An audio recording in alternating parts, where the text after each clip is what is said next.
আজি আমি অসম চাহ মজদুৰ সংঘ নিৰ্দেশ মৰ্মে আমি ভেৰগাঁও চাহ বাগিচা প্ৰাথমিক গোটেই আজি আমি ধৰ্ণা 1 ঘণ্টা ধৰ্ণা কাৰ্যসূচী লৈছোঁ। বিগত 2017 চনত আমাৰ চাহ দৈনিক মজুৰি লাভ কৰা চাহ শ্ৰমিকৰ ইণ্টাৰনেল লিভ হিচাপে বিজেপি চৰকাৰ 30 টকা এটা ভৰাই থৈছে, কিন্তু চুক্তি হ'ব লাগে, চুক্তি মতে আজিলৈকে আমাৰ চুক্তিয়ে হোৱা নাই। 26 টাৰ মাত্ৰ 30 টকা এটা দি থৈছে।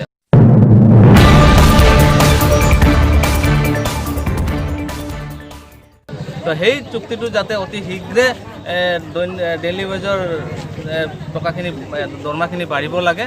তাৰপিছত আমাৰ 2018 চনৰ ছেপ্টেম্বৰ মাহত 26 স্টাফৰ দৰমহা আমাৰ চুক্তি শেষ হৈছিলে ছেপ্টেম্বৰ মাহত, আৰু ছেপ্টেম্বৰ মাহৰ পৰা আমাৰ নতুন চুক্তি হ'ব লাগিছে 26 স্টাফৰ, কিন্তু আজি পৰ্যন্ত মালিকে কোনো ইয়াৰ মানে আমাৰ লগত কোনো হেৰি কৰা নাই, অৱহেলা কৰি আছে।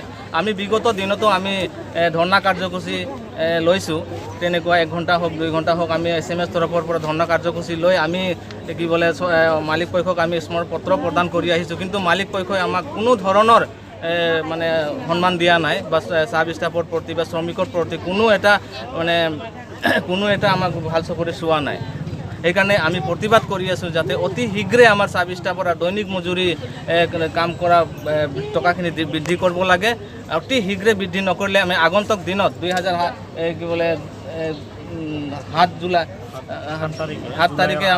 7 তাৰিখে আমাৰ বাগান লকআউট আছে, বন্ধ আছে। তো আমি একদম কঠোৰভাৱে আমি পালন কৰিম, আৰু 10 তাৰিখে আমাৰ ধৰ্ণা কাৰ্যসূচী আছে। আমি সকলো চাহ শ্ৰমিকক লৈ আমি 6 ঘণ্টীয়া ধৰ্ণা অনশন কাৰ্যসূচী আমি ইয়াতে ৰূপায়ণ কৰিম।